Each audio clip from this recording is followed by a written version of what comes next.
Good evening all, and welcome. Before the video begins, I would like to give a big birthday shout out to Black Metal Nazgul. I hope you've had an amazing day. But without further ado, it's now time for all of you to get comfortable. Have that umbrella at the ready, and let the darkness take control. There was another time that I was cramping terribly and was using the top floor bathroom, and I heard footsteps coming up the old wooden stairs and down the hallway to the bathroom door. I first thought it was my husband or his mother handing me a muscle relaxer, so I cracked it open and saw no one there. I called out, and they were both downstairs talking. Then I began feeling things. My shirt would tug like an impatient child trying to get attention. Cold chills. My hair would brush to the side. Soon after, things began to turn on. TVs, Xbox 360s, laptops, even a blender that is unplugged and being cleaned. After that, I began to get sleep paralysis every morning that I slept there. My husband worked morning, so it would happen when I was the only one at home. It was the same episode too. It wouldn't matter in which position I slept in, but I would hear the bedroom door squeak open, the fan turn on, and the footsteps going around the bed to my side, and just stop. I would feel the presence just stare me down until I was able to open my eyes and move. I was growing paranoid, to wake up alone and to have another episode. But after, my husband began leaving the bedroom and hallway lights on in the morning, and it stopped. But I would sometimes hear somebody jiggling the doorknob, and after that, I began seeing them. I would brush my teeth and see a little figure of a girl peering behind the corner of me, and would hear her giggle as she opened a door after I closed it. There was this one room, however, that the lights no longer worked at, and it was the storage room, which was right next to our bedroom.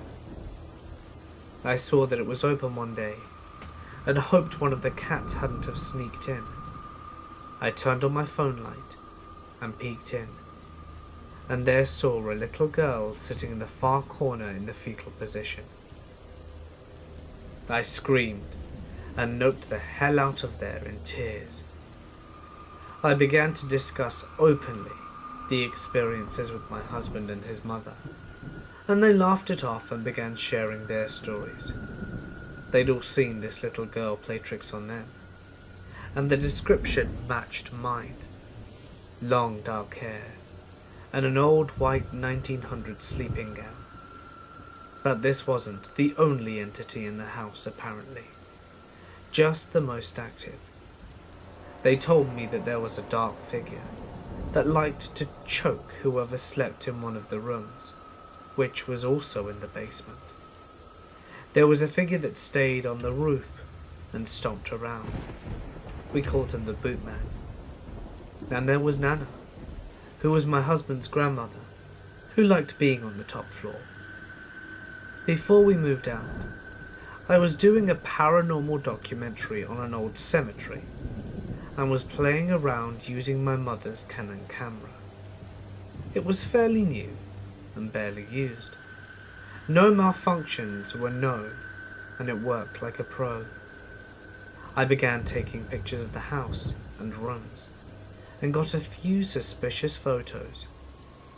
One was of the garage window.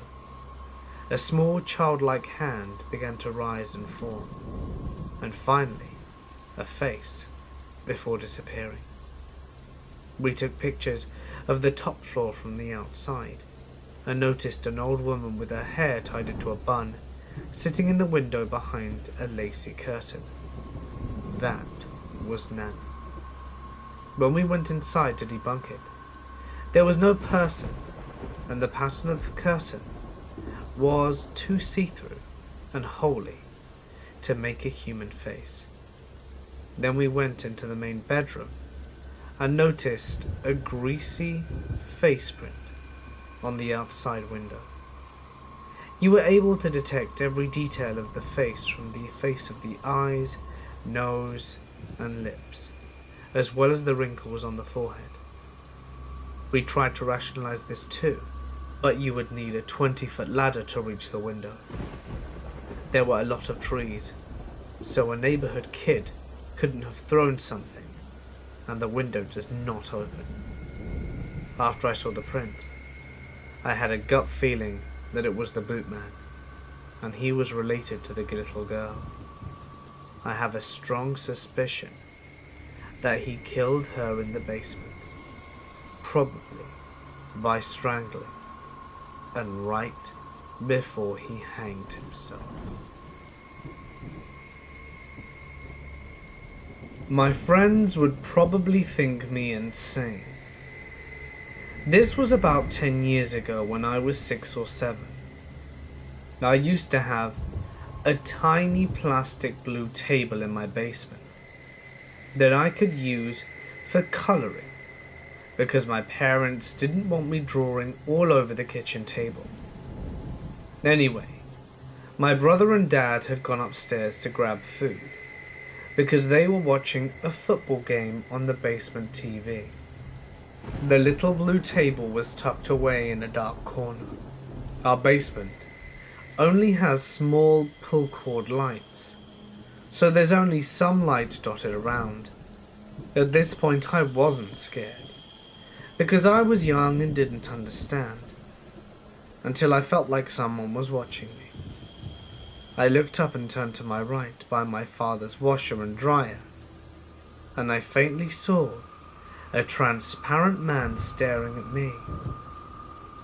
He was clad with a suit and with dress shoes. He also had glasses and a mustache, and I have never been so scared in my life.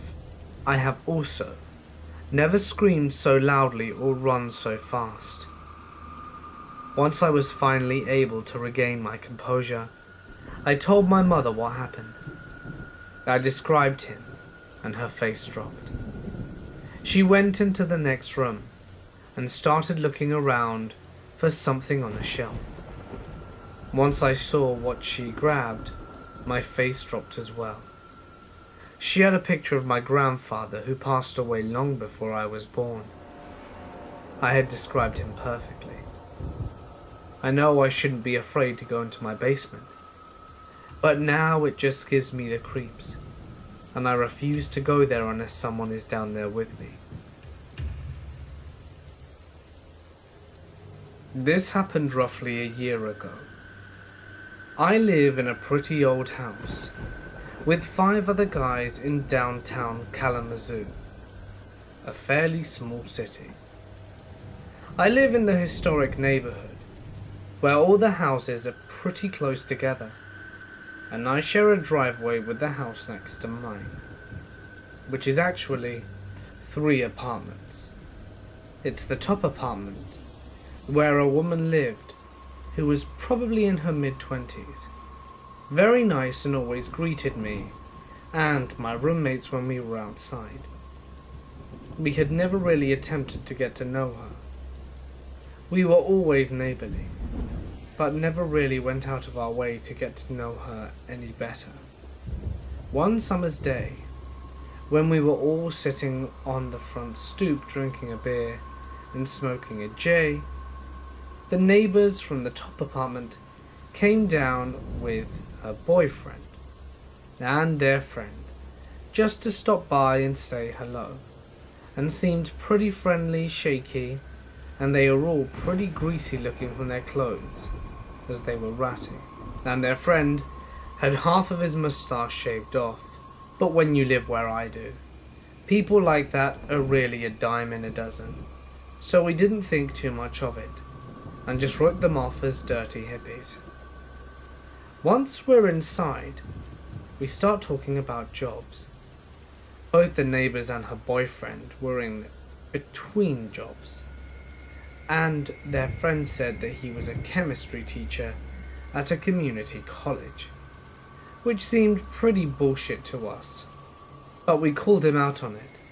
So the night goes on and the neighbors and her boyfriend leave and the friend decides to stay. We continued talking, and the friend starts to get really into me. He's a gay man, which isn't a problem at all, but I'm not gay, and I didn't really want anything to do with him. He kept touching my thigh and my legs, and making me super uncomfortable, by being very suggestive.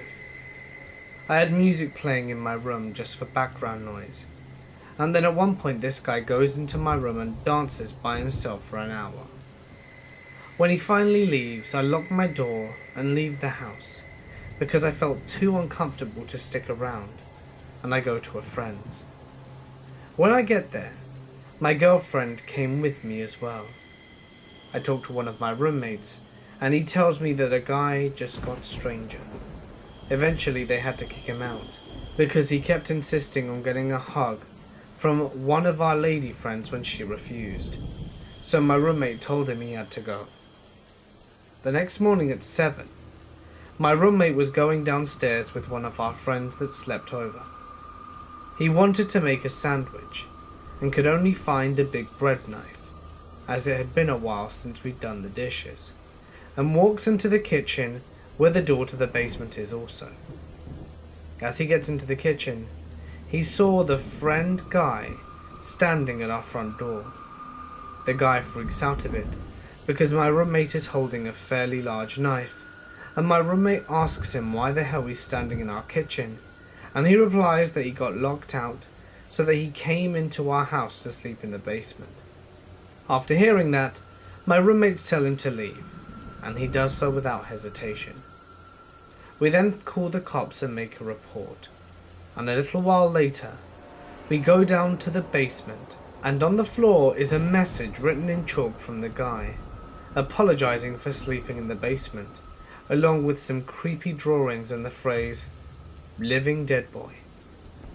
The message also contained both me and my roommates, which also kind of freaked us out. He had just slept there the entire night, and none of us knew it. The cops came for info, and as that was happening, the neighbors came down from their apartments and were shocked that we called the cops. And I said something like, "Of course, we called the cops because your friend broke into our house," and said nothing more. That ended people moving out in a couple of months, and we never saw them again.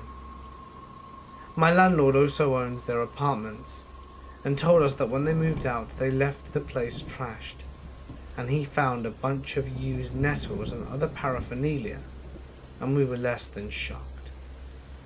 I really hope not to meet this meth head again.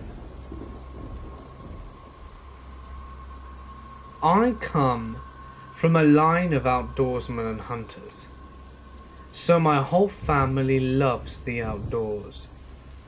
My dad grew up in Huntington, in the Arizona desert, where we still live, so he did not know how to navigate the forest landscape. When my dad was about 10, he went to the cabin of a family hunting friend. While everyone else was setting up, my dad went exploring, because that had been the first time he had been to the forest. He was used to the heat of Sonoran. Now, don't get me wrong, my dad is a smart guy, and can really find his way around places, but he was 10 years old. Of course, he got lost in the vast pine forest of Flagstaff, Arizona. He started to really freak out and panic. He had really wandered off, and then he found a small, tiny cabin in a clearing. He sprinted towards the cabin for help. Right when he ran past the thick trunk of a pine tree, an unknown stranger popped out and put a gun to his forehead. My dad can still remember the pistol. It was a nickel-plated SW-44 Magnum, long hunting revolver with a scope. This strange mountain man pulled the hammer back of the revolver and said with an angry voice, "Who the hell are you?" My dad froze and stood there for about 20 seconds before he managed to choke out, "I'm lost, sir. I'm staying at the Colton's cabin." The man looked at him for about 30 seconds, quickly holstered his pistol, glared at my father and said, "Just follow the path, and you'll eventually find the cabin. Now get out of here, and don't let me catch you screwing around on my property again." Right when the man finished the last statement, my dad broke out into a full sprint and booked him back to the cabin. When my dad got back, he was too scared to tell Mr. Carlson, or his son, who was about the same age, what had happened. When he got home, he finally told his dad, and my grandpa was so mad, he wanted to drive to Flagstaff and shoot the crazy-ass mountain man. But, of course, he never did. I am a detention officer at a local jail. We had a guy get brought in at about 2 a.m. one night, who we immediately knew was about to give us a good old fun time, based on the way he was moving, quickly snapping the back of his head back and forth, looking all over the room. One of my co-workers and I stayed with the booking officer to help her out when the shit inevitably hits the fan. The guy keeps rambling on throughout the whole process. Parts of his speech are understandable, but most of it is gibberish. At one point, he looks up at my co-worker and says, "Would you blame me for it?" Trying to keep the guy calm, my co-worker tells him, "Nah, man, no one can blame you."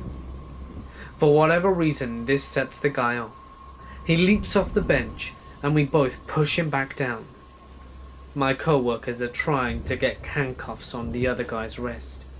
He was already handcuffed by one hand to the bench, and I'm holding him against his will with every bit of strength. This guy was strong. I swear the bench was about to come off the concrete when he first leapt at us. Once my co-worker got his handcuffs on him, we take a step back, and the guy throws his head back, eyes rolled all the way back, and lets out an inhuman scream that I've only heard in movies about demonic possession. Then he moves his head as if he's looking around the room, but still with his eyes rolled in the back of his head, and spouts off more nonsense. I'm not Catholic, but I was tempted to cross myself. The screaming, head throwing back and eye rolling continued for a 45-minute spout, and every so often he'd come back to reality and talk to us as a normal person for a moment, and then go back into crazy mode.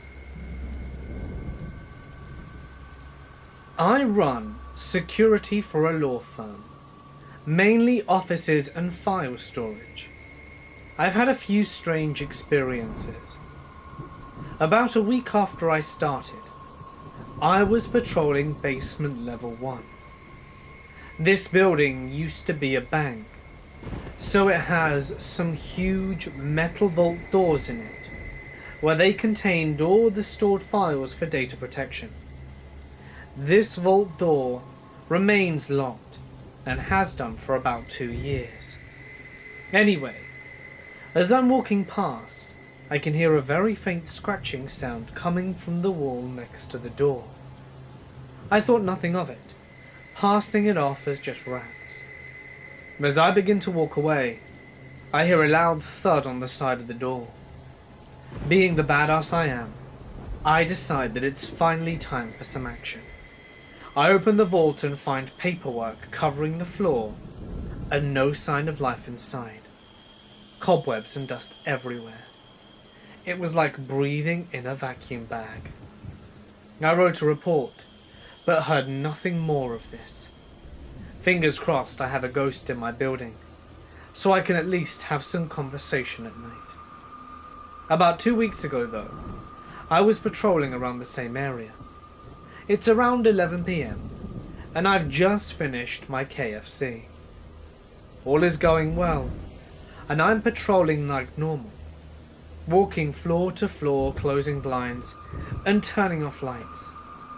I do this from top floor to basement level 2. I've just shut down the second floor, and am proceeding down the stairs to the first. As I hit the first floor door, I hear very loud stamping running from just above me and through the building. I never found a soul, and the camera never showed anything either. Maybe someone had just put acid in my chicken. I worked the overnight shift in a large medical clinic.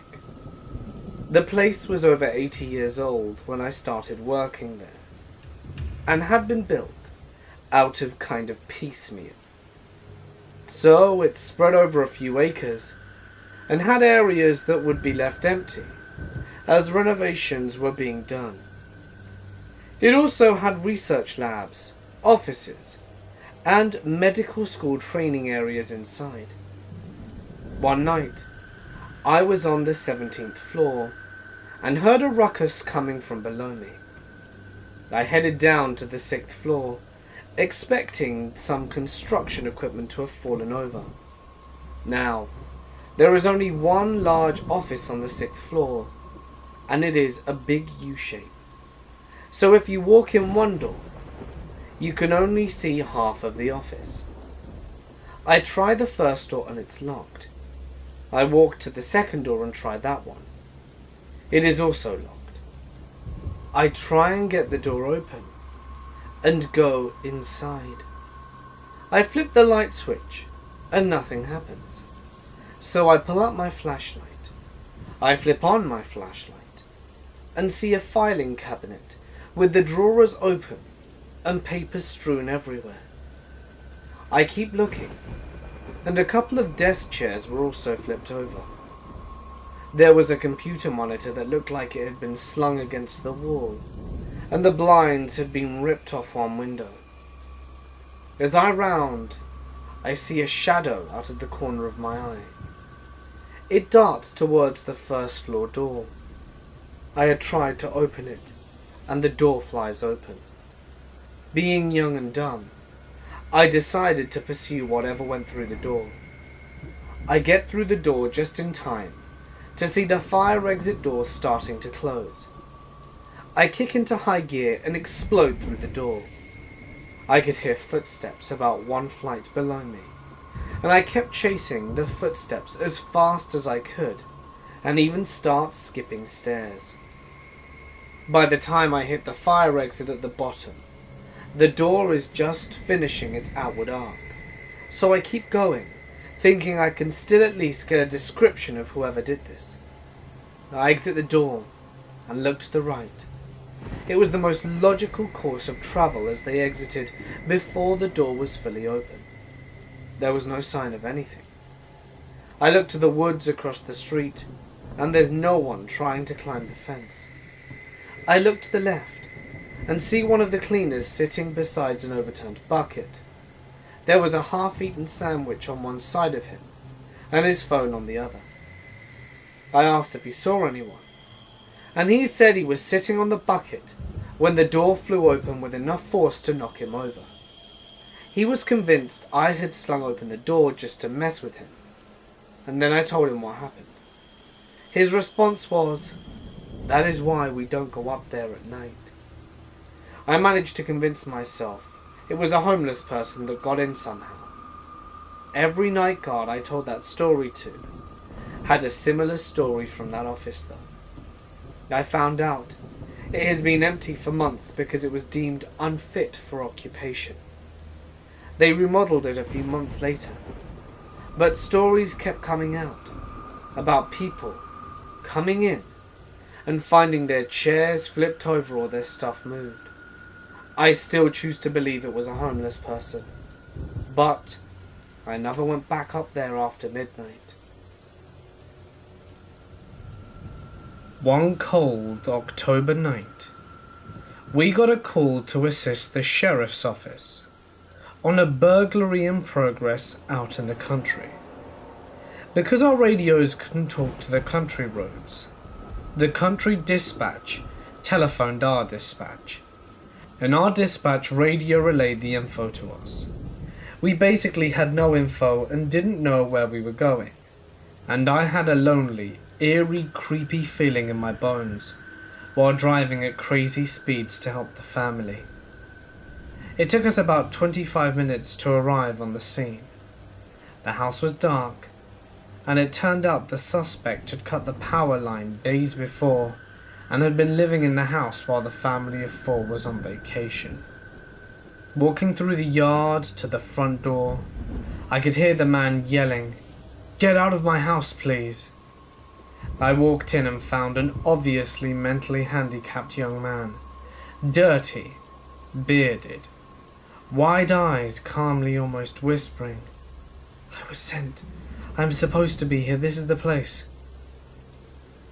He didn't respond to verbal commands, but he also didn't resist at all when we put handcuffs on him. It was like he was looking through me while I was questioning him and searching his backpack. In all honesty, I was freaked out. Even though he was significantly bigger than me, it was just unsettling. I didn't even want to pick the guy and put him in the back of my car. I didn't want to have to drive back that tricky bastard. His backpack was full of miscellaneous items, a notebook, drawn of monsters and rambling writings, a hunting knife, clothes that couldn't have been his, and mail from different addresses and names. Kids' school maths books, as well as other stuff. It was just weird, and eventually a county deputy arrived and took him away, and I never heard anything more about it. This reminded me of another time. I was very new and ended up having to babysit a TDO while waiting for mental health services to arrive. It was just he and I in this tiny interrogation room. He was bearded, dirty, erratic, and his eyes were creepy. He gave me the creep vibes. And whenever I would ask him a question like, "Nice night, huh?" he would respond by fidgeting, looking up into an area in the corner of the room, nodding and mumbling before looking at me and answering the question. It was like he was getting his orders from an invisible demon in the corner. This happened when I was about 13. One weekend, my parents were out of town for work, so I was staying with my friend who lived across the street. Every morning I would wake up and go to let the dogs out, feed them, and clean the litter box. Then my friend and I would go play for the rest of the day, sporadically checking on the house. One morning, my friend and I woke up very early, still dark out, and look across the street at my house. Our electric garage door kept opening and closing all by itself, constantly. Then one of my dogs runs out of the garage. I ran out and grabbed the dog. Then we watched the house for about 5 minutes before we decided to walk across the street to check in on it. Thinking it was a glitch, we walk into the garage where I push the button and it stops. Now to explain my house, you walk into an entryway and then the house is split level and you can go up or downstairs. We walk up, flipping on lights and looking around, and there's nothing. Then we begin to go downstairs. As I flip on the stair light, which is a dimmer switch, we see a shadow on the wall quickly move away from the bathroom up the staircase towards the other side of the basement. My friend and I freak out and run out the back door to my friend's house, where we wake her parents, who call the cops. They come and search the house. Nothing inside, however, but they do find footprints in the snow that all come over the back deck, which wasn't shoveled, and the back door unlocked. Nothing was missing as far as we could tell, so I couldn't imagine what he wanted. I didn't step foot into the house again until my parents came home, and even then, I basically had to be bribed. Not to mention my room was down in the basement, and I slept in my parents' room for 2 weeks after that. A teenager sleeping in their parents' room for 2 weeks? Not even ashamed. I am an officer at a large mental health facility. It has been a mental health facility since the late 1800s, but a few buildings have been here since earlier than that. The land was used during the Seminole War of 1812. However, there have been artifacts that have traced back to 400 BC. So, a lot of history is in this area. One of my stories is from here.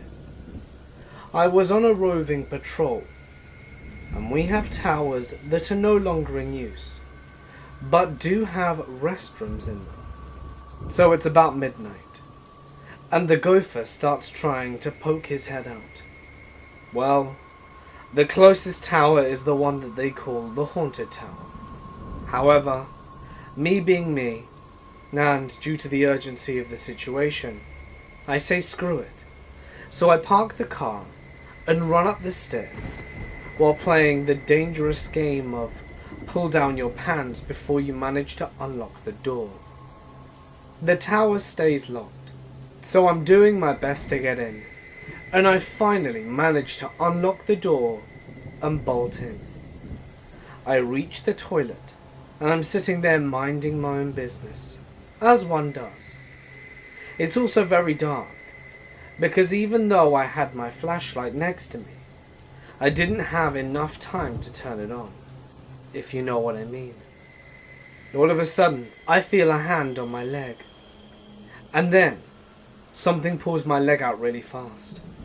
I grab my flashlight, thinking that someone was messing with me, so I pull back the privacy curtain and shine it around the room. There is no one, and they cannot hide, and I'm sitting next to the only entrance and exit in the entire tower. I think I broke a world record in wiping that night, and I can genuinely say it scared the shit out of me. I work at a hotel in Chicago. It's super old and has a bunch of history behind it. A lot of the night shift have crazy stories that happened to them, or someone they were working with that night. I love hearing all the different tales, and I've always been open to different possibilities of what happened, paranormal or not.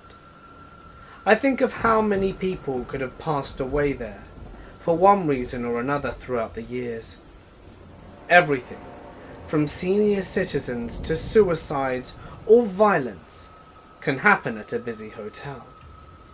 That and old buildings have dated ventilation systems or plumbing, so there's bound to be weird sounds. I do security there, so we get to walk around freely and explore while on patrols. So I pick up an overnight shift for one of the guys, and I'm walking around the 24th floor, and it's laid out like this. Picture an upside down T. At the intersection of the lines, there is a bathroom. The hallway going left leads to a roof door on the south side, and the hallway to the right leads down to a long hallway to the other roof door, on the north side. Going straight leads you to an elevator bank on your left. It's sometime after 2:30 a.m. and I'm walking from the elevator bank towards the bathroom, and I can clearly hear someone inside. It sounds just like voices, but I thought realistically, more like someone watching a video on their phone at a high volume. Just a mix of frequencies, and I couldn't really make anything out. While I'm walking closer to the bathroom, I look to my right facing the south and see a white plastic bag on the ground. Facing the bathroom, I make my way towards the bag. I crouch down, open it, and see it's an apple, a few oranges, and a banana. Homeless and mental illness vagrants are an issue, and I call my then supervisor to meet me up there. I think there could possibly be one in the bathroom up here, and somehow they got up using the fire escape or a main stairwell. It's also worth mentioning that the roof doors on both sides are alarmed, and none have gone off. As I make my way back towards the bathroom, I hear the elevator ding, and my supervisor comes out to meet me accompanied by my manager. It's a safety in numbers kind of thing. So we're quiet, and I hand motion for them to get a little closer, towards the bathroom. I point to my ear, and towards it, and they confirm they heard it too. So we put gloves on, which is normal, and we didn't want to make contact with anything you didn't want to. I go and open the door, and all of a sudden it's quiet. There's only a single stool right next to the urinal and the sink. The toilet and urinal don't have auto flush sensors, and the hand dryer dispenses paper towels as well, not electric. I do a double take in the bathroom and look back to the guys. They have a curious look on their faces too. We're all surprised at how quiet it got.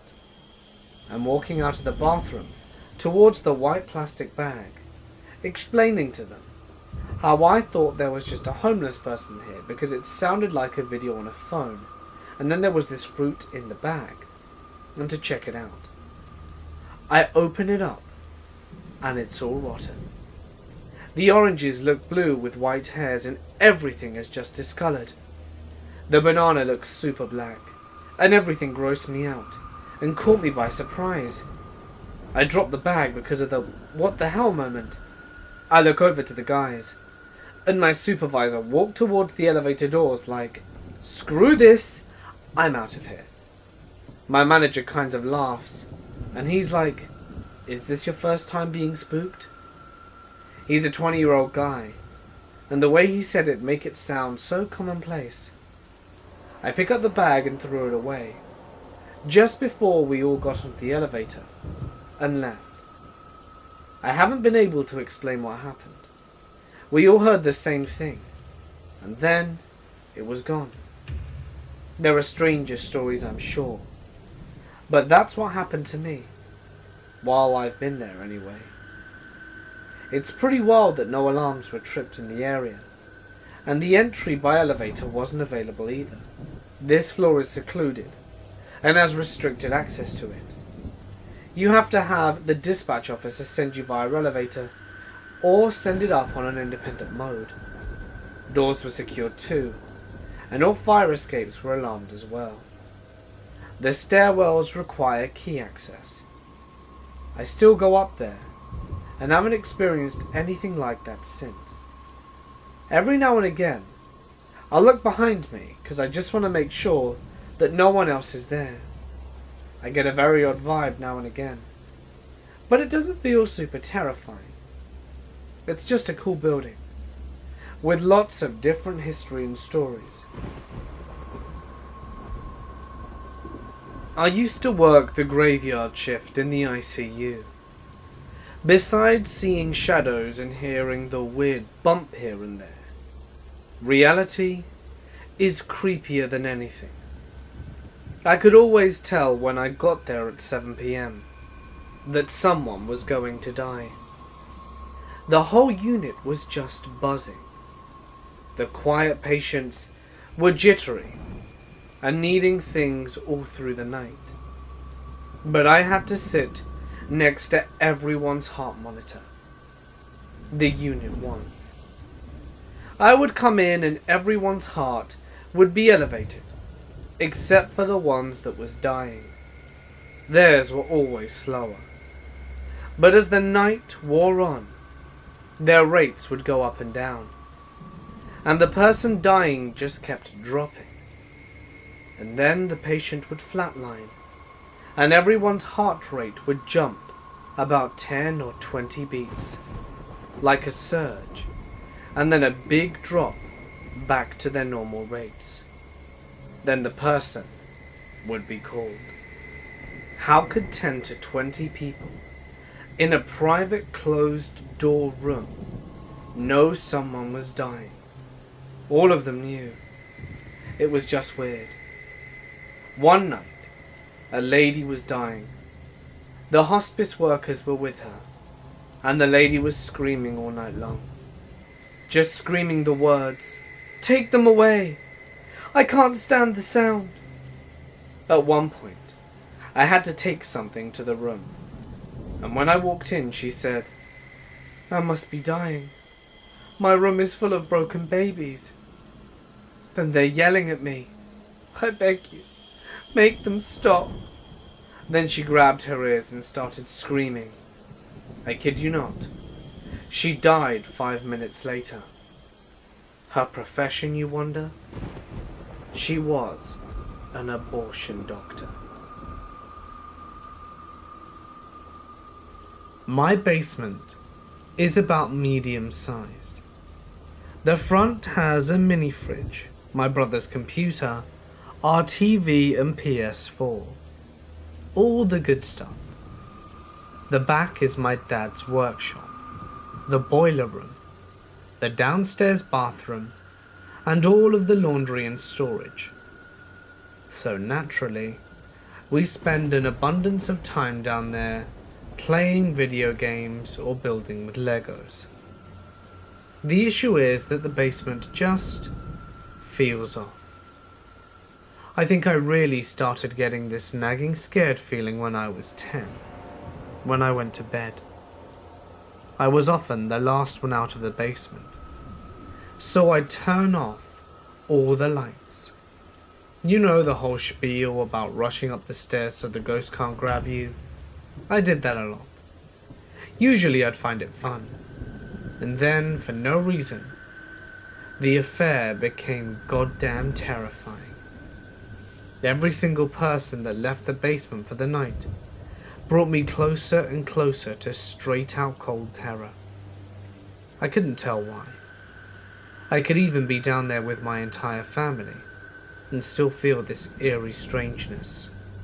The race up the stairs became a lot less fun, and I swear to this day, I would see things peek at me from the dark, whether from the doorway to the back of the basement, or through the curtains above the shelf that peeked into the boiler room, or down the basement stairs into the dark. I'd see eyes, or outlines of figures that scared the piss out of me, and even as a kid, I wasn't even that scared. Scary stuff like zombie movies, Halloween, and all that crap that terrifies you as a kid just intrigued and fascinated me. Fast forward 2 years. The neighbors around this time are having some family troubles. Lots of yelling, running through the house, and escaping into the alley. Typical suburban family drama. At night, you'd often hear something or someone rush up the stairs. We live with houses built right on top of each other, with a single wall between my house and theirs being the only thing keeping the two houses separate.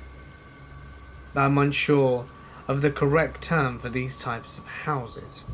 But anyway, when I'd ask my parents, they'd tell me it was just the people next door. Except I knew for a fact that it wasn't. And I learned this a lot later. I learned that by the time I was 13, the kids had all moved out to college or out of state, leaving just my neighbor, who was by all means not an athletic or fast lady in the house. She was not the type of woman, even in her prime, to bum rush it up the stairs, and yet, as I said, I recently discovered when I was 15, the sound would continue. It would happen at really odd periods during the night, usually 3 to 4 a.m. Sometimes it would be so loud that I'd wake up, and I just used to cover my head under my blankets, despite the fact that my parents assured me it was just the neighbors, and I waited for the footsteps to cross from my kitchen to the upstairs hallway, which thankfully never happened. Fast forward some more to when I was 16. That was a little recent, so I recall the events better. Though the stair running stopped, there were still things off about it. For one, I had adopted a healthy, radical paranoia of my father's workshop, which is strange as I never had a problem with it up until the racing up the stair stuff happened.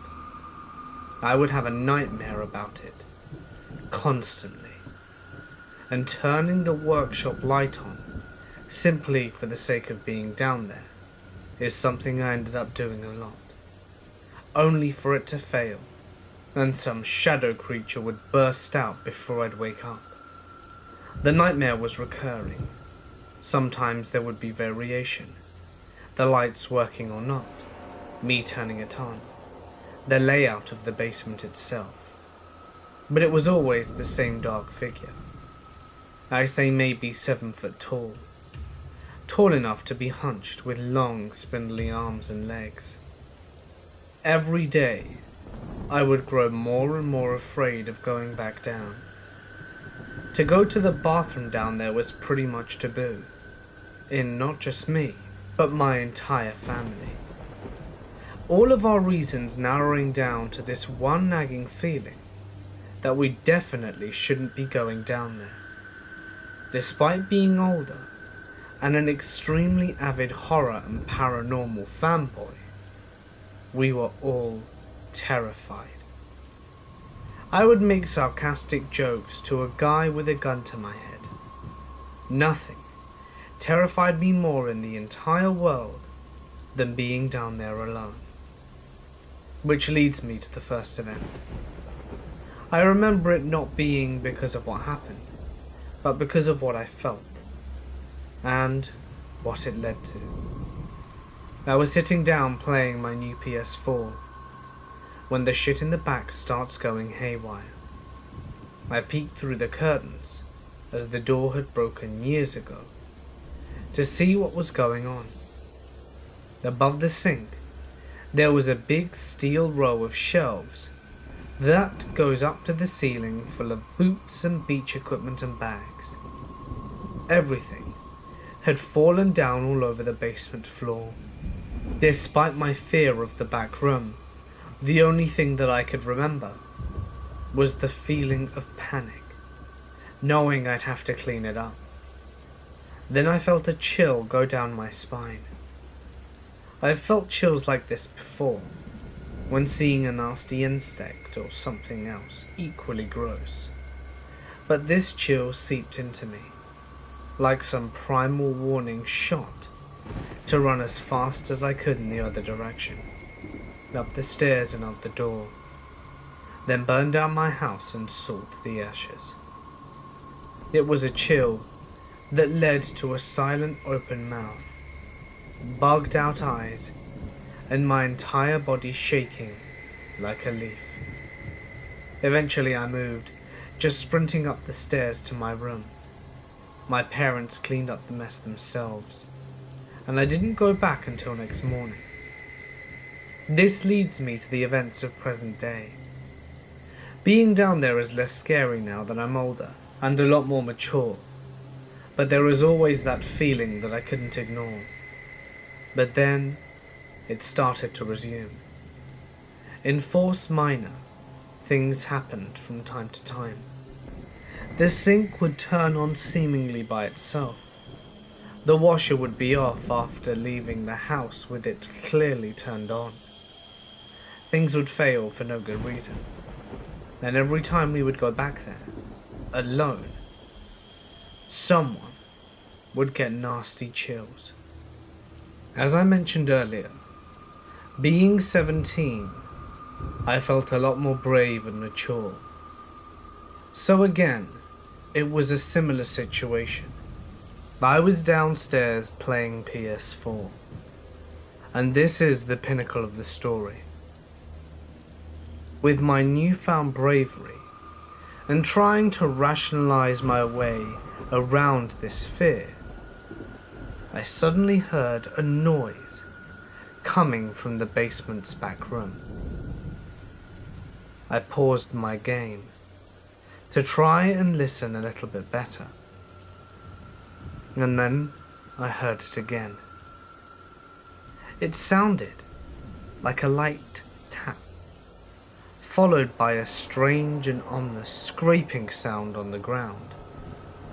It was very light, as if whatever was doing it was trying to be sneaky. My first instinct wasn't the creepiness of the basement or some spectre in the shadows, but it was of an intruder. I wasn't sure how anyone could have gotten in without me noticing. I mean, my gaming session had been going on for quite a while, so whoever they were, they must have been in there for an awfully long time. Plucking up my courage, I ventured forth and pulled back the curtain. I didn't see anything but a lone coat hanger on the ground. I assumed that perhaps I had just not heard it when it fell to the ground, and perhaps the wind had made it drag, causing the sound I heard. I argued to myself it was a plausible explanation as any, and sort of just rolled with it. So I went back and resumed my session of gaming. Not long after, the sound resumed. This time, I was no longer spooked, more pissed off. It was still there, still audible, and it was starting to get on my nerves. I suppose it was foolish of me. I really should have just picked up the coat hanger and hung it back up. But I stupidly left it on the ground. So, without really thinking about it this time, I told myself I would just go back, hang up the coat hanger, and then resume my gaming in peace. And that is exactly what I was about to do. I pushed past the curtain once more, but when I looked around the corner to grab the coat hanger, there was something there that I had not seen before. Staring back at me were two eyes. I was absolutely petrified, and I actually jumped back in fear and smacked myself against a shelf. And when I looked back, they were gone. Words can't accurately describe just how badly I shat myself in that moment. Not only because of what I saw, but because I was feeling so brave before and so comfortable after exploring and verifying that there was nothing there the first time, that this spectre caught me completely off guard. I didn't continue with my gaming session. I ran up the stairs and waited for my parents to come home to ask them if they could please go downstairs and turn off my PS4. I've been very reluctant to go down since, and haven't shared this experience with any members of my family. Because despite the fact that we all feel very uncomfortable and have the sensation of a strange energy from down there, I am the only one that has ever seen anything, and I don't want to frighten them. But goddamn, I don't even know how to explain that. I hope we move soon, because I really do not want to have another encounter with whatever this thing was. This happened to me some years ago. I was in my early 20s, greedy, and waking up with a raging hangover, and about an hour's sleep from the house party that was still going. I drag myself into the shower, kick the couple that are screwing in there out, shit-shave shampoo on, and go to work.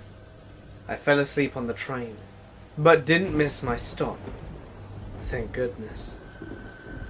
Saturday average overnight shift in a hospital/cancer research building, alternating a patrol every 2 hours with my co-guard, one in the camera and response room, and the other pounding the pavement on rounds.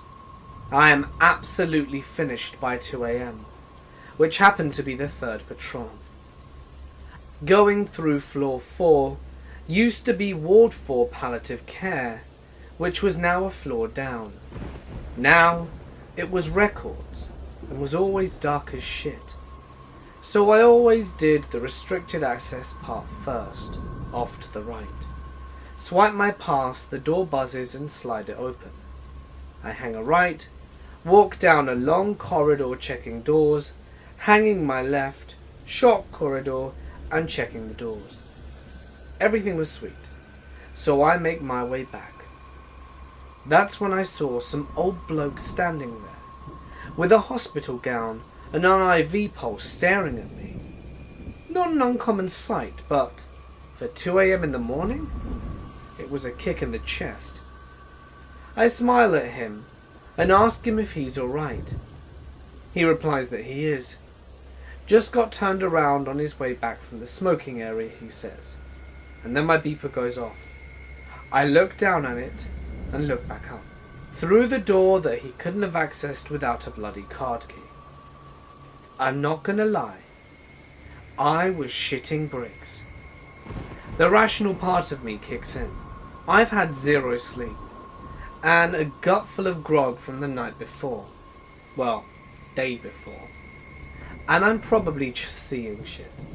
But it still spooked me. I wandered through the dark archive section.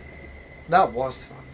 But just to be safe, I dial a call to let them know that there might be an old bloke floating around. Yeah, this was before mobile phones, and it was commonplace, so it was just beepers and landlines back then.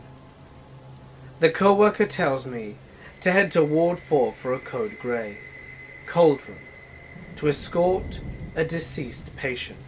Great. Just what I needed right now. So I walk back through to get on the elevator to head down to Ward 4.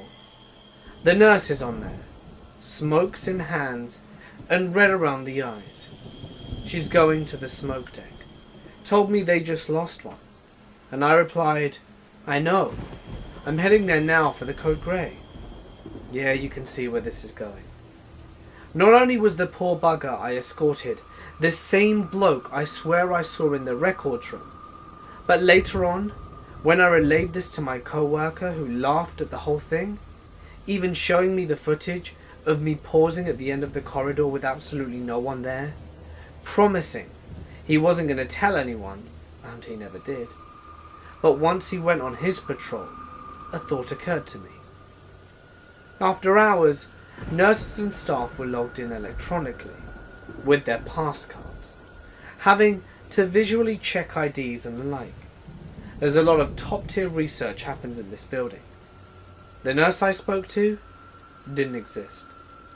Couldn't find a single record of her on paper. None on the computer, or even the bloody smoking room camera area. I never worked night shift there again. There used to be this old quarry that we would go to in high school to just jump off the cliffs. It was lots of fun. Anyway, it was in a fenced off area of land that was roughly 400 acres. Not normal wood fence either, like a big chain fence. The place had several abandoned boarded up homes in it, and we decided to start exploring these one day before we went swimming. We went into the first house and didn't find anything. It was really dark inside, and we didn't have flashlights, so we moved on pretty fast. We drove further down the road, and that was when it started getting weird. There was an old barn there, so we decided to explore it a bit.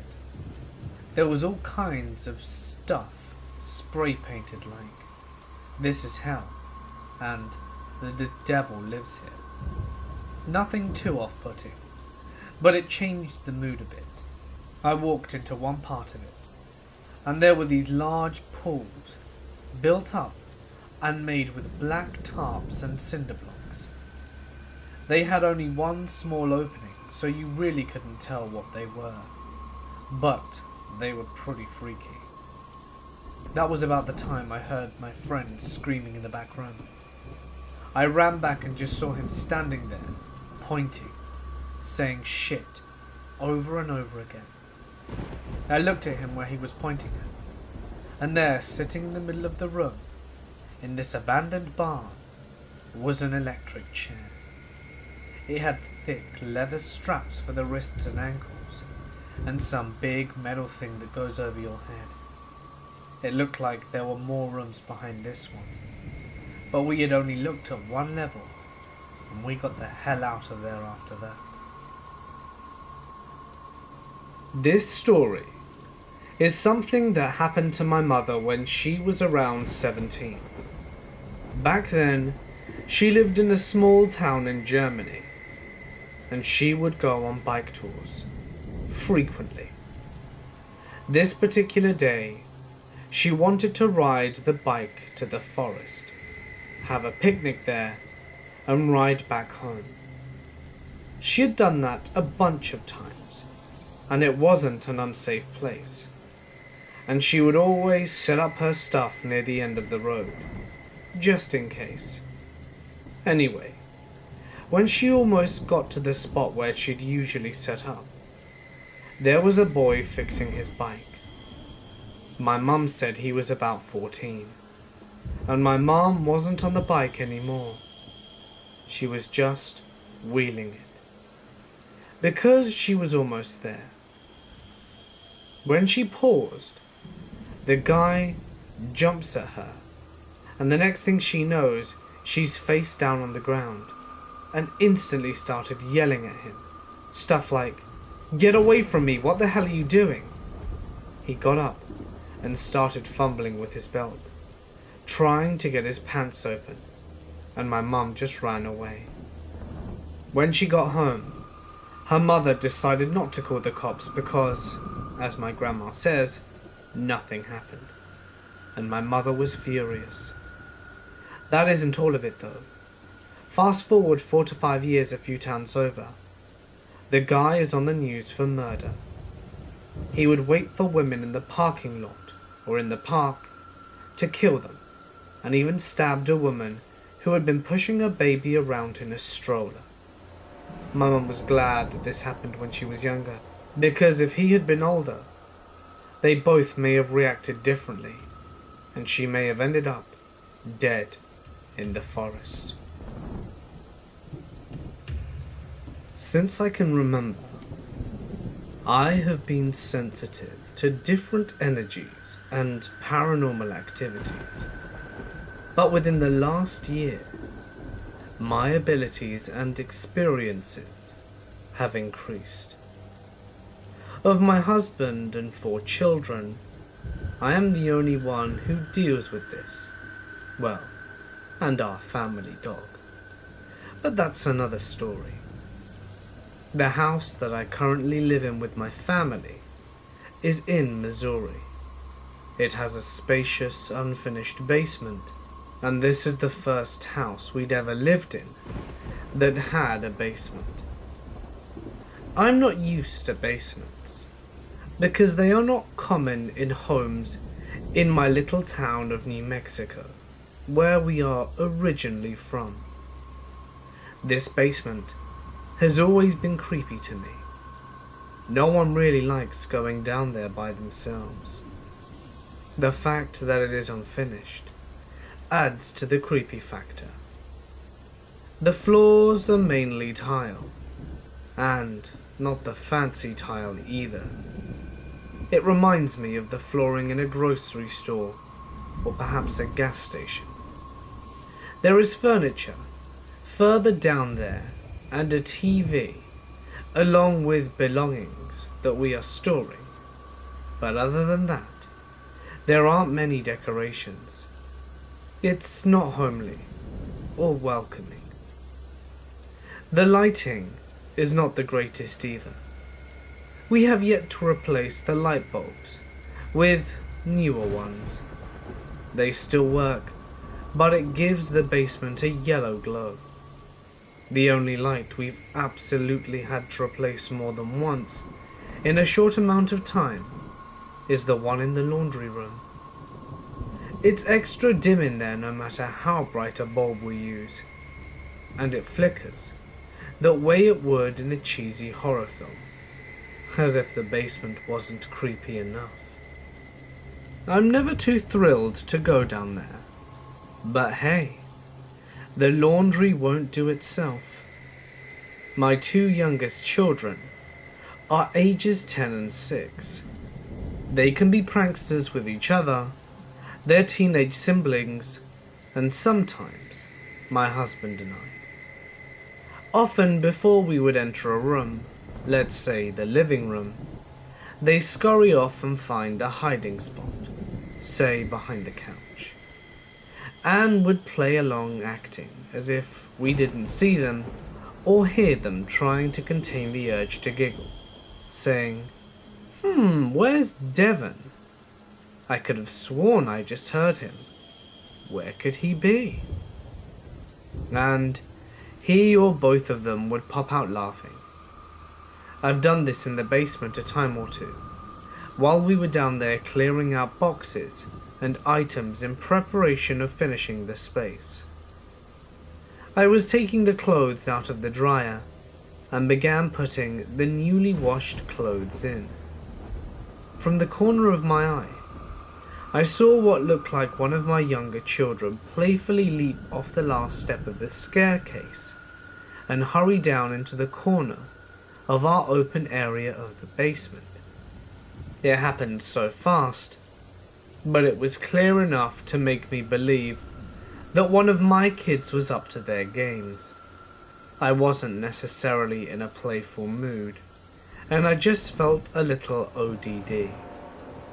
Even though I saw him, I yelled, "Well, here, come help me with this." It was real enough for me to call out to him, and I received no response.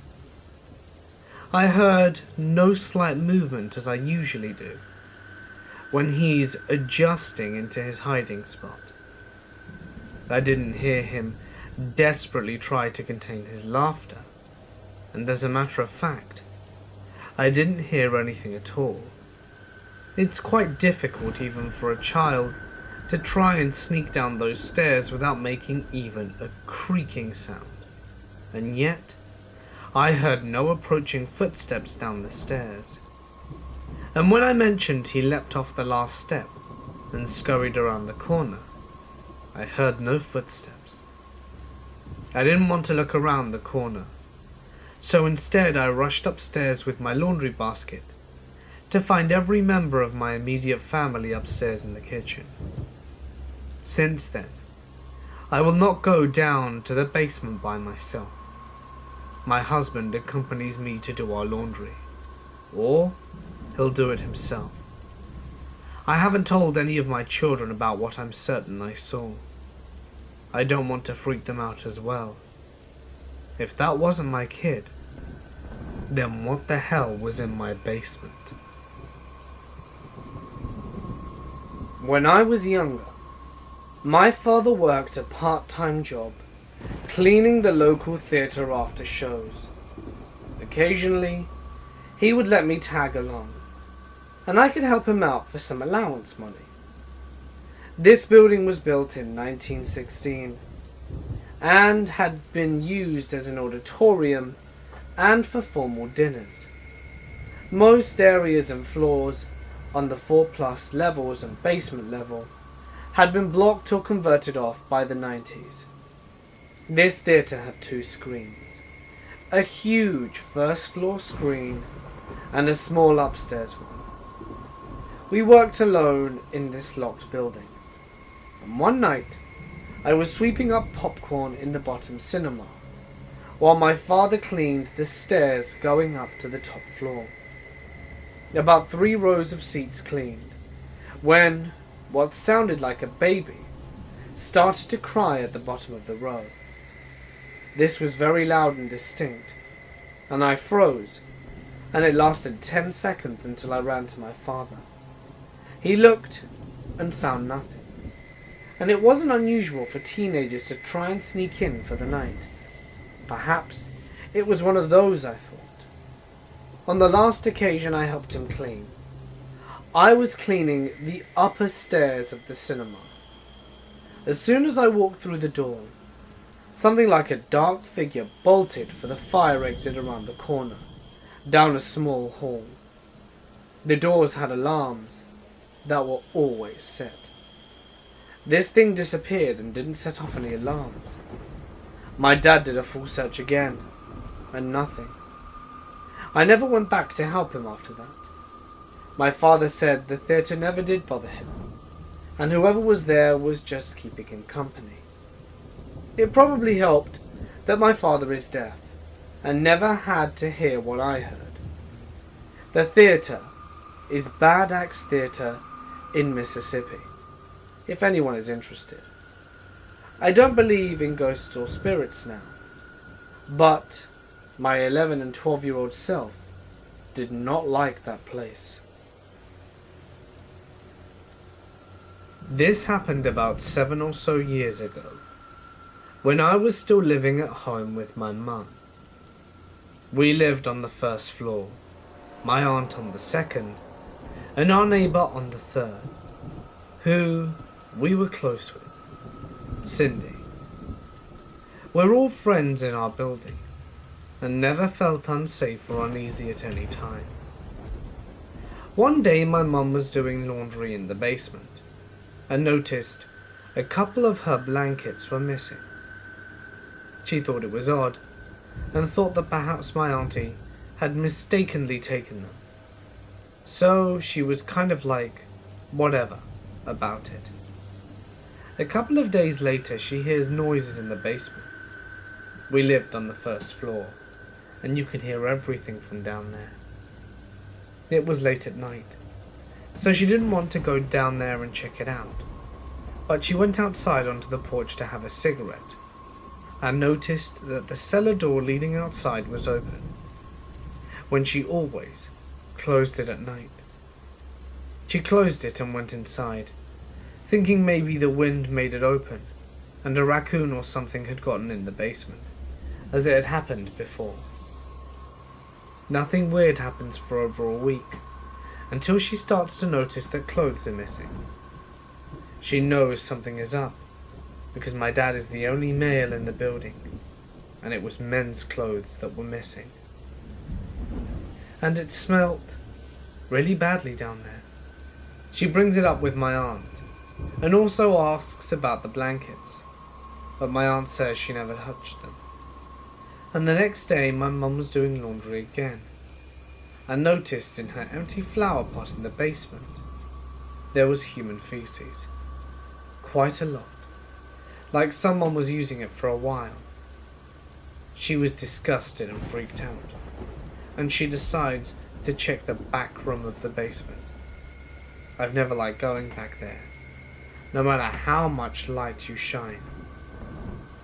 Then she notices something stir under a sleeping bag. It was a man. My mum freaked out and asked who the hell he was and said she was going to call the cops. My aunt heard the racket and came down to the basement and recognized him. Turns out it was Cindy's brother, who apparently had nowhere to live because he was a drug addict and generally not a very good person. My mum told Cindy, and she spoke to her brother, and she told him that he had to leave. I guess he didn't bother asking Cindy if he could stay with her, knowing she'd say no. So he decided to squat in our basement for weeks.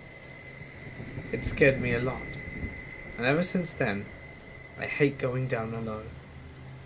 And I can't but draw my eyes to the back room entry wall, and my heart pounds, waiting for a person to appear. It scared me a lot, and ever since I've always hated going down there alone. And I can't help but draw my eyes to the back room entryway, my heart pounding, waiting for a person to appear. I used to work at a secure facility for young people who were at risk. Think juvie, but kids who are at risk to themselves and the community are placed there for not committing crimes just for some respite. Anyway, night shift at the female unit. Sitting in the night office with a couple of other staff. There are windows all about waist height on the walls of the office, so that we can see around. I hear some footsteps, and see a ponytail bob past the window. Thinking it's one of the girls that was crouched down trying to sneak around to hang out in another girl's room, which is a common occurrence but not allowed, I go out to the hallway and find no one there. I check through observation windows of all bedrooms, and all the girls are in bed asleep or watching TV. I think, shit, my mind is playing tricks on me because it's late and I'm tired. I return to the night office and sit down and say nothing. One of the other staff members then asks, "Who was that?" And I say, "Wait, you heard footsteps too?" I checked, and everyone is in their rooms, but no one was out. Then one of the older staff members who had been there a few years says, it would have been one of the ghosts. See and hear them enough times in the hall." She was adamant, and told me of other things that she had witnessed.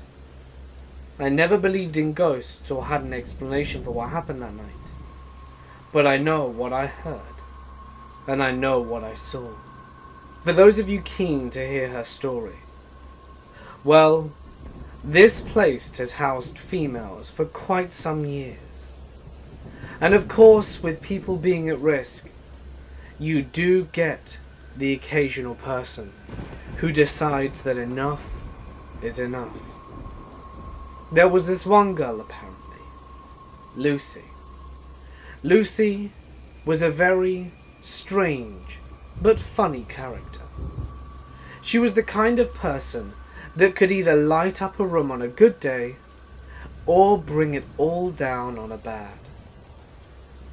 This was when my co-worker had only just started, and she'd got to know Lucy quite well, and as far as everyone could tell, she was on the road to a decent recovery. She was being polite, she was behaving, and she wasn't showing as many signs as before of having destructive tendencies towards others or herself. Her self-harming had become a minimal, and people were very happy with her progress, and there were even talks with the staff she might be ready to go back to the world soon enough. However, this would prove not to be the case. One evening, she got into an altercation with a member of staff, Something apparently about some pencils. I don't know. She told me that the rule was that they couldn't use them after a certain hour, and she was trying to finish a particular art piece and insisted on taking it to her room. When she was denied, she got incredibly upset, more so than expected, and in a huff, stomped off to her room, not to be seen for the rest of the night. As the night shift workers made their rounds, they went around to check, and everything seemed in order. They went and looked, and everyone was in bed, or watching TV, as usual. So the next morning, all the girls show up for breakfast. Of course, except Lucy. So, a member of staff goes to get her sorry butt out of bed, assuming that she was still stroppy about the whole pencil incident that night. Turns out that she wasn't stroppy at all. She was dead. Unbeknownst to the facility, she had somehow managed to unscrew the blade of a pencil sharpener, and at some point during the night had sliced her wrists and bled into her bed, where she lay. I don't want to go into too much detail here, but I was told that with those thin little blades, cutting would have taken ages, and from the wounds it would appear that Lucy was persistent. Everyone was incredibly shocked. Out of everyone there, she was probably one of the least likely people to kill herself, especially at that stage of recovery. But then again, perhaps she was just very good at playing the part of someone who was recovering. Of course, the member of staff that refuted her pencils had a meltdown. She felt entirely responsible for her suicide. But, as a senior member of staff pointed out, if she was already that on edge from something so mundane, then it's very likely that she would have done it for any other reason if it hadn't have been for the pencil incident. Everyone there was of course very upset by this tragic incident, and stricter measures were made to ensure that nothing like that could ever happen again.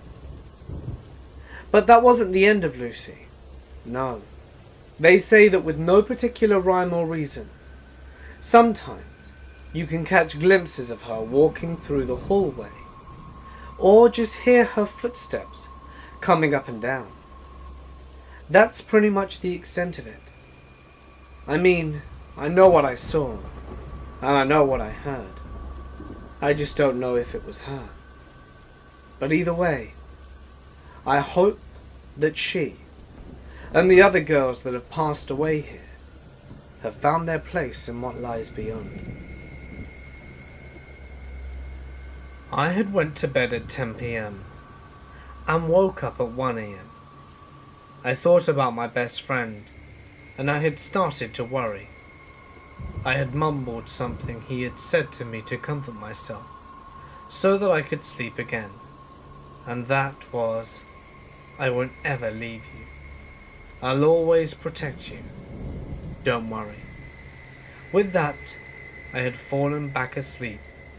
In my dream, I was in the corner of this building, and this building had beige walls and a brown wall accent. There were these two large blue doors in the front, and they were very distinct because of the contrast between the blue and the beige. There were tables and chairs all in neat rows, and sitting in some of the chairs were people. They were hunched over and motionless, and one lady turns over and smiles at me. I take it as a signal to continue walking, so I did, and I looked down to my left as I was walking, and there were empty picture frames on two tables. Between these tables was a makeshift room, and in the room lay a casket. It was a beautiful casket. I tried to peek inside to see who it was, but there was no face, just a body. I touched the suit the body was wearing and grabbed the hand. I didn't know why I grabbed the hand, but it gave me an incredible sense of comfort. So I held the hand for a minute, and then I walked out, and that was it. And I woke up. A few minutes later, I'd gotten off the phone from my best friend's sister, saying that at 1 a.m. he was murdered and had died on the scene. His funeral was a few days later, and was exactly like the one in my dream. I was sleeping on the couch at a friend's apartment, talking on the phone at 11 p.m, with the lights off and only the TV on, when I see the shadow of a person walk from the kitchen to the bedroom hallway. I felt bad and thought that I had woken up her boyfriend, so I called out, "Mike?" to get no answer. So I got up and walked the 6 feet from the end of the couch to the hallway bedroom door. Bathroom was wide open and empty. Though it was creepy, laughed on the phone, we went to sleep. I woke up next morning about to hop in the shower, so I got undressed and began brushing my teeth, when I see these weird marks on my thigh. 2 perfect sets of fingertip bruises, like someone had been grabbing my legs from behind and pulling them apart, that weren't there the night before, and I hadn't done it in weeks. Completely freaked out. So I told my friend what happened, and she just eye-leveled with me and said, "Well, things like that happen here." Turns out, the graveyard across the street was pretty active when it came to odd lights and sights. They had things move around in their apartment after they first moved in, and had gone to the apartment manager thinking they may not have rekeyed after the last tenant. She pulled a stack of pictures out of her desk, and my friend said some of them were old school Polaroids, and they were taken with orbs, weird shadows, even had a kid sitting in a chair that had what looked to be a hand resting on his shoulder. These pictures had been accumulating for over 20 years, and people seeing and hearing strange things about the buildings and the grounds. Obviously management knew about it, but what were they going to do? They told my friends that if anything really out of hand happened, to notify them immediately. I used to do the security at a government building in a capital city that I cannot name for legal reasons. I used to do the 3 p.m. to 11 p.m. shift. And one of the things that we had to do was an hourly walkthrough of the building. It was 5 floors, and then you had to go out on the roof, climb a small set of stairs, and go into a tiny room where some mechanical equipment was. They had a big wooden stopper on the door, held open while you hit the button that recorded the time you went through. One time, I had just put the stopper in, turned around, and started walking towards the back wall, when the door slammed shut behind me. I actually screamed out loud and froze for a minute. You have to have a security badge to be able to access the roof, and I was literally the only person in the entire building. And I know this because I was in charge of access control for the building and the parking garage. Also, a person would have had to pull the stopper out, which took some effort, and then ran out the door without me noticing within the space of about 2 seconds. So, there is absolutely no way. There was also no way that the wedge came out on its own. It's colossal, made of wood, and had some material on the bottom to ensure it constantly stayed where it was. Also, it was no way near the door. I admit, I didn't stick around to find out. It took all my strength to get the damn door open and run. That was why we had the wedge, because the door was so damn heavy. I'm surprised I was able to open it. But fear does things to a person. I used to work the night shift, doing security, for one of the oldest hospitals in my region. I managed to do it for 3 years. But the incidences slowly turned into paranormal activity, which made me rethink my career choices and made me take up a regular day job. Coincidentally, this building had some of the oldest elevators in the city. Just thought you should know that. One thing that stuck out to me after was the schedule change and wait for an elevator. An average turnaround time from the basement of the hospital for an elevator is 6 minutes, which is a hot topic for the 4,300 associates. This caught me off guard at first, because during the night shift, you didn't even have to push the button. An elevator would just show up. It would show up, and I would just mumble to myself, "Yeah, I know you're here." Then carry on as normal. I wouldn't pay it much mind. Some things you couldn't really ignore though. Sometimes, paranormal activity would just interject into your shift in the middle of the night. There were random alarms, motion sensors, that were tripped, and my dispatcher would say, "Just moths flapping in front of the camera." He justified it like that. But I was the one who had to go to these alarms to investigate. There is that feeling that you're not alone. But that is because we do deal with transients on a regular basis. Transients don't make my hair stand up though. Then there are the assist calls that we would go to frequently. Older patients hallucinating. That's how it's charted at least. I will say that on most of these calls, I could feel a different pressure in the air. And again, my hair stood on end.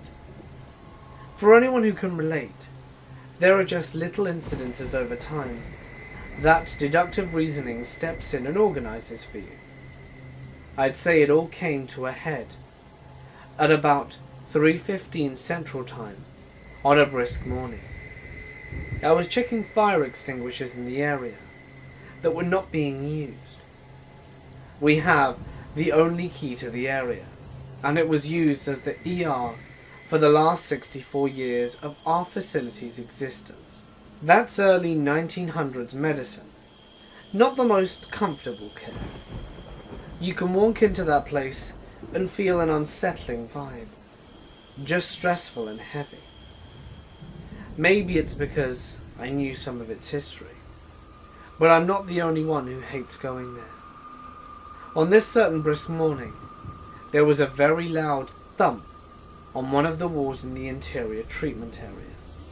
I stopped and thought about what just happened and noped out of there, walking backwards and securing the door behind me. We checked cameras and alarms and had no indication of activity in the area within about 9 hours of my visit. I still can't explain it to this day. This is a true story that happened to me some years ago. I'm from Germany and worked at an old people's home in a little German town at the time. The facility was in a rural area on the outskirts of town. One night, I was working the night shift with a new co-worker that I had never worked with before. He was in his mid-50s, wearing little round glasses, and for some reason seemed to be a little strange on first sight. There were always 2 workers alone in the facility at night, and our job was to watch over 100 rooms on 3 floors and make the control rounds through the whole facility. We weren't allowed to use the elevators for security reasons at night, and had to use the stairways instead.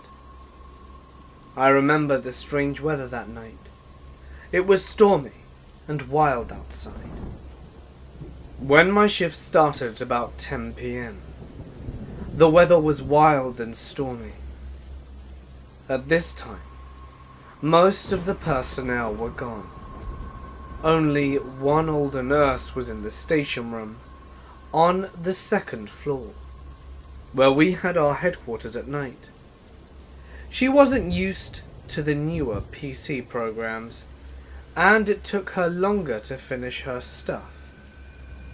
Me and my co-worker began our first rounds through the house, using the stairways which had heavy doors, and we had to close them slowly and carefully every time to avoid making too much noise. Everything was quiet. Most of the old people were sleeping, and after all the rooms were checked, we sat down. The 2nd floor station was where we rested and finished up some paperwork confirming that everything was fine. The old nurse was gone at this point, and all the doors to the outside had been closed, and the house was completely quiet when we were sitting on the table. After 15 minutes of sitting in the silence, all of a sudden, a heavy door in the stairway was smashed hard. We looked at each other without saying a word, and immediately ran into the stairway. I ran up to the 3rd floor, and my workmate sprinted down on the ground floor. We saw nothing, and nobody. We even checked the stairway windows. All were closed. Someone must have been in this stairway, we concluded. As we found nothing, we continued on our tour, starting from the 3rd floor down to the ground floor. From there, only I could not stop thinking about who the hell would sneak around the floors in the middle of the night. It was about 2 a.m. when we had to change the double sheets from an old invalid man who had wet himself. I stood in the corner of the room besides the bed, backed up against the wall, with my co-worker on the other side. I remember me watching the door, waiting for someone to peer into the room. While I was concentrating on the door, my co-worker was there with the gentleman. I was just thinking and absent-mindedly looking, just to see if the guy would walk by.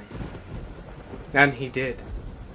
We both saw him and we freaked out, accidentally twisting the old man a bit too far, but he was okay. We gathered our stuff and proceeded, after we attended to the old man, to make our way down to try and find where he had gone.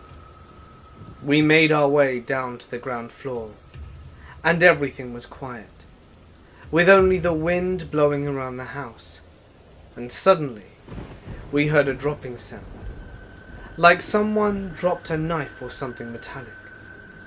The sound came from the kitchen area, and we ran to the closed glass door where the sound came from. It was a long dark hallway with a back door leading to the trash cans and a parking lot at the end. We opened that door and searched every single room. I felt extremely uncomfortable and expected an attack every moment, and again we found nothing. Some hours later, we started our last tour for the night. We split up this time, and I checked the rooms as usual. When I looked into one particular room, an old lady was awake and sat up in her bed. She asked me if it was me in her room who had just been 5 minutes ago. I tell her that it wasn't me, that I just started on my route. She told me that 5 minutes ago she clearly heard someone enter her room. She asked who it was, but got no reply, and then the person slowly backed away and closed the door. I got a creepy feeling while listening to the old lady. I told her to push the alarm button next time. I think it's unnecessary to say how I felt for the next few hours of every time I entered a room or walked around a corner. I expected some stranger standing there at all times. I was going to be more than happy when this shift came to an end. A few days later, I met the old nurse who left the facility late at night and told her the story. She told me that the back door to the kitchen area was wide open when she went to get her car that night, and she left us. She reached to open the dark back door from the parking lot and called if someone was there, when suddenly she got a very bad feeling, turned around, ran into her car and drove off quickly. She was scared out of her mind and tried to reach and warn us, but never found my number. I told her the back door was definitely closed when we checked that area. We never did find out who the creepy freak was who snuck around that place at night. Many night shift workers also reported a similar experience in the following months. The co-workers I had to work with that night were fired after more complaints about this person emerged over time. I'm glad I didn't have to work night shift there, and I quit shortly after this anyway. Too much freaky for me. When I first moved in with my husband, we lived in his mother's basement. For some background, it was a later modelled Victorian home that was built in the early 1900s, sometime before the war and the Great Depression. It was a 3-story house and had many rooms, 5 bedrooms, 2.5 bathrooms, a master bedroom and bathroom, and a very large main floor, with a living, family, and dining room. Unfortunately, the address of the house has changed a few times during the century, so finding accurate history is impossible.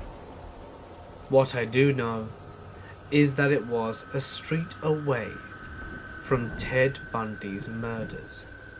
And another note, his mother loved collecting old porcelain dolls. When I lived here, I noticed a lot of weird stuff throughout the entire house, but the basement was the worst in aura's sense. Before I moved in, I lived in my parents' basement, and was always known to sleep in them as a kid, so they really didn't bother me. But this one was creepy. Little things would happen, which might be written off as electrical issues due to the house being so old, but I will let you discuss. For the stairs, there are 2 light switches. The top one, which mainly lit the first half and the platform, and the second one for the bottom half of the stairs. One time, I was descending the stairs, and when I turned on the second one, the first one turned off. Then when I turned on the hallway light, the second one turned off.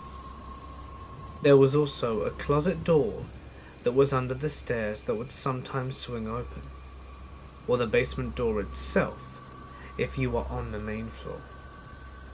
I know, maybe someone could have been playing tricks, but you would have been able to hear someone running up the wooden stairs. Like I said, this was a very old house, and you can hear a cat walking along the floor. That's how squeaky it is. other weird things would happen. One morning I grabbed a cup of orange juice from the fridge, and it was a Tropicana brand with the lid that you just pop up and open it. After I poured myself a glass, the lid began to flick open and close completely independently, as if the phantom was bored and decided to just play with the lid, not in an attempt to scare us, but simply to make us known that it is and that it could. When I got married last year, I wanted to devote a small portion of the ceremony to my grandmother, who raised me. She had recently passed away. The minister announced that we were lighting a candle in her memory. I walked over to the table with the candle and struck the match. And as I was lighting it, a number of the guests' phones started ringing loudly. The noise startled me, and I looked at the crowd, and about 5 or 6 people were fumbling with their cell phones, trying desperately to turn them off. My father was one of them, and he was in the front row very close to me. He was obviously extremely embarrassed, and looked up at me, and I could tell he was having trouble getting it to stop making noise. But when I reached out to see if I could help him, all the phones went quiet, and we paused for a moment and resumed the ceremony. This might not seem strange, but at this point, I had no thoughts of the supernatural. I was just slightly annoyed that people caused an interruption with their phones during my wedding. Anyway, a little after, my dad came up to me and apologized and kept talking about how crazy it all was. He swears that his phone was on silent mode and that there were no missed calls in his logs. I'm 99% skeptic, but it was really weird for 5 or 6 people to get phone calls. I know it's mostly self-comforting, but it's nice to think that she may have been around on the day that was very important to me, and that those 6 phones ringing were her way of letting me know from the other side that she's happy for me or proud of me. Either way, Grandma, I hope you're in a better place. I have a story that I would like to share, and it's something that has shaped the way I raise my son, and how protective I am of him. The reason I didn't have children until I could make my home a fortress. It's a story that changed the way my own mother parented my sister and I, and something I'm thankful for every day that didn't go further than it did. I was around 5 years old when my family moved to a small town in eastern Tennessee from Baltimore city center because my dad had been laid off. They were pregnant with my baby sister. Now my mum wanted to start anew closer to her family in a more rural area, better suited for raising kids, or so they thought. My mum's sister, my uncle, my teenaged cousin, and her parents all lived in the same neighborhood, and this house on a cul-de-sac had just went up for rent. My grandparents agreed to rent it for my parents until my dad could get a job and make money. It was a quiet neighborhood with a big yard in the back, but a very steep hill in the front. We had large steps that led up to the front door from the gravel driveway below and a covered porch. Beneath those steps was a little storage area that the porch hung over, and a door to a small basement that only spanned about the living room which sat atop. When I Google Maps the house now, it is completely closed. But 30 years ago, it was only closed in, right under the steps, and obviously in the basement. A couple of years passed, and nothing significant happened. My baby sister was getting ready to turn 2, and I was 7. My dad had obtained a decent job as a warehouse manager at the paper company, and worked during the day while my mum stayed home. Almost every day, my grandmother and aunt would walk over, and while they were inside talking and having coffee, my sister and I would usually go outside on their front porch and play with dolls, or I'd read to her on the swing while my mum had her conversations. Usually, they would migrate out onto the porch and spend time with us on the porch swing until it got later into the afternoon, and everyone would go home to start dinner. One afternoon, the neighbor's daughter Nikki was over, and we were playing with one of those mats that had the tracks on it, and I was using my Hot Wheel cars.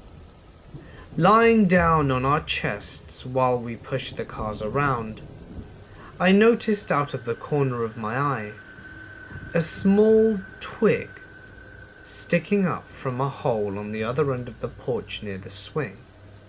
I sat up and asked Nikki if she saw it too. She was a little older and knew my cousin well, so she said, "Yeah, it's probably Devon messing with us." So we go over and pull it out, except when we did that, whoever it was pulled the twig back hard and gave me a splinter and made me fall. Pride wounded, I got my sister and went in to tell my mum, and Nikki went home. I'm not sure why I didn't mention this twig incident to my mum that day. To be honest, maybe I thought I would just get my cousin in trouble, or perhaps I was spooked. Maybe I was just 7 and careless. I can't remember what I was or wasn't thinking. A couple of days later, I was outside on the porch alone, while my sister napped, painting on an easel that I had received from my grandmother. My mother was inside cleaning, and I noticed again this twig sticking up from the hole. Mind you, there were roughly some 20-odd steps up to our porch, so it's not like we were right on the ground. Someone had to be down there poking it up through the hole. I walked over to it and got down on my knees and said, "Devon, you're not going to give me a splinter again. I'm telling my mum." And that's when whoever it was replied in an almost quiet whisper, "I'm not Devon." His voice sounded low and scratchy, and I couldn't quite make out, so I leaned down and looked through the hole. I didn't see anyone, so I said, "What?" And he said, "Come down here. I want to play with you." I said, "I'm telling." And he very angrily said, "If you tell anyone, I will get you." So I screamed, ran in, and told my mum. She came outside and looked all around, but didn't see anyone. She called my dad at work and he came home early. They still didn't see anyone, but they did see the long twig under the porch and an old table that had been up against the house moved to the middle. I remember my mum calling my aunt and telling her to tell my cousin to knock it off and stop messing with us. But I figure my aunt never said anything, otherwise they would have known it wasn't him.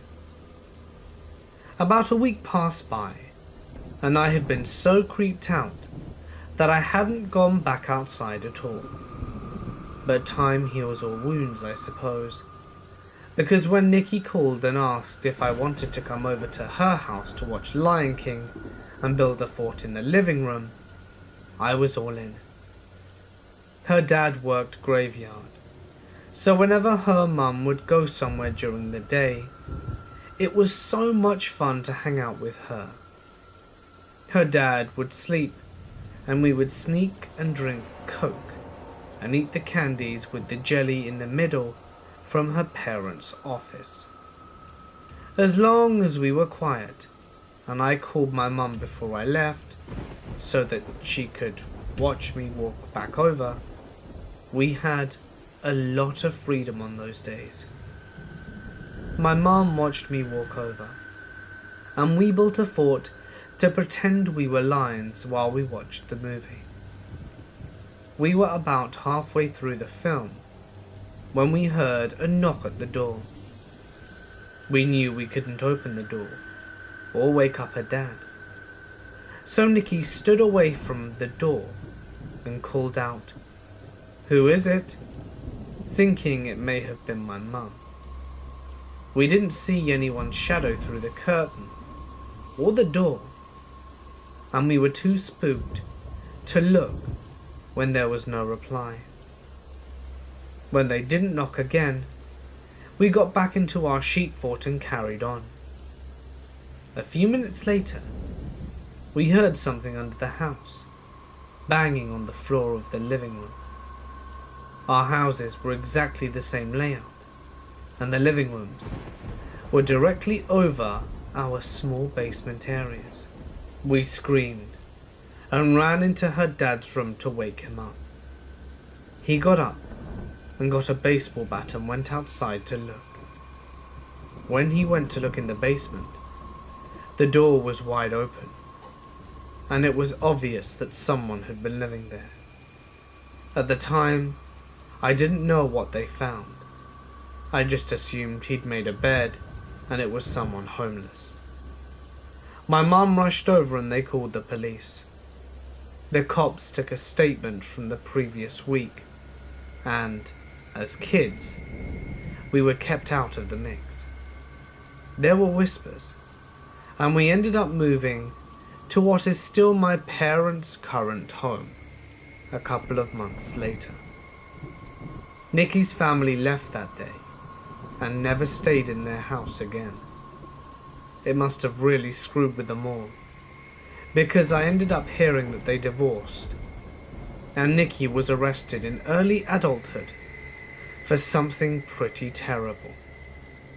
A few years ago at a family reunion, this story came up, and my parents told my sister, who didn't remember a thing because she was too young, and myself, what happened when they opened the basement. There were thousands of child porn pictures scattered everywhere, and photos of us three girls playing on the porch and riding bikes, photos of other kids at the park, etc. They ended up finding him and arresting him a few blocks away from our house that week. He was convicted of numerous sex crimes, including the rape of an 11-year-old girl in a neighboring city. One evening about 8 years ago, it was pouring outside, and we got a call from an elderly woman. She called in and said that she was hearing footsteps in her house, and she thought there was a ghost inside, because she regularly heard the sound of someone walking upstairs. But she lived alone. We went just to check, and to make sure that everything was okay. She stayed on the line with 911 because she was frightened, and about 3 minutes after she initially called, She said that there was actually a man standing outside in her backyard, staring at her through her sliding glass door. Petrified, the woman froze in that spot and continued to stare directly at the man. For the next minute or two, she said that he was just standing there, still as could be, staring at her, and eventually the man slunk off and went out of sight. When we arrived, about 12 minutes after the call first came, we went to the front door.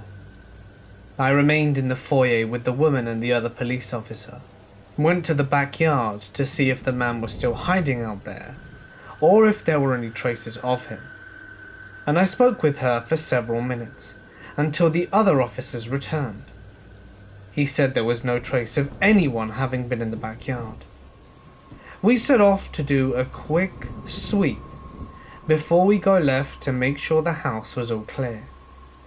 In her living room, the room that has the sliding glass door, we discovered a trail of mud and footprints inside the house. I asked the woman if she had been outside at all that day, or if anyone had been over to visit her. She said no, that she lived alone and that no one had come by to visit. The woman was pretty old, and had very poor eyesight and was hard of hearing, as elderly people tend to be. This woman obviously had seen the man's reflection, and mistakenly thought he was in front of her, in her backyard. But in reality, he had been standing only a few feet away from her in the same room, while she'd been talking to 911. Nothing was stolen, broken, or out of place, so we don't know what his intentions were. Who knows what would have happened if she'd have not stayed on the line with the operator. I know it sounds like something out of a campfire story, but it was honestly one of the most unnerving and creepy experiences I have ever had whilst on duty. I work in a nursing home, so we have weird things happening all of the time. Socks travelling around the halls by themselves, cupboards opening, and stuff flying out. Lights turning on and off.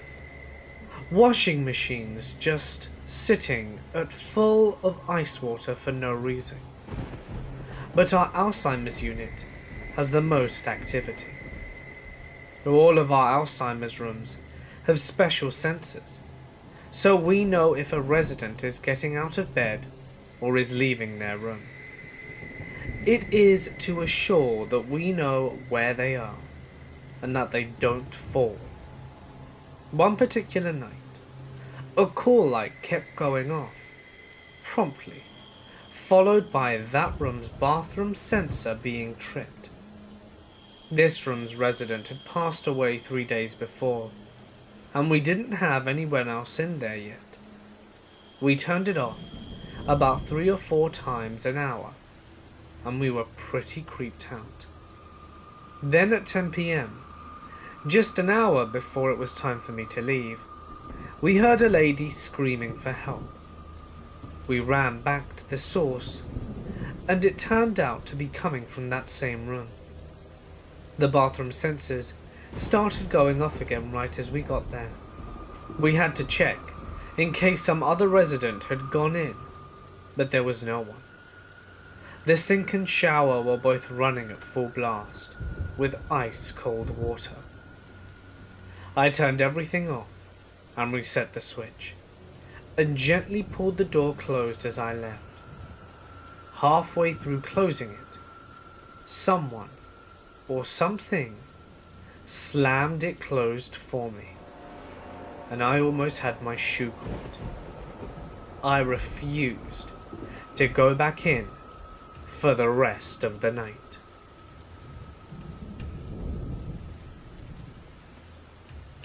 Hey guys, it's Mort here, and thank you so much for listening. I hope you enjoyed tonight's video. If you did, please do not forget to drop a like and leave a little comment down below with your thoughts. Something else that's pretty awesome is pressing the subscribe button and little bell icon for good measure.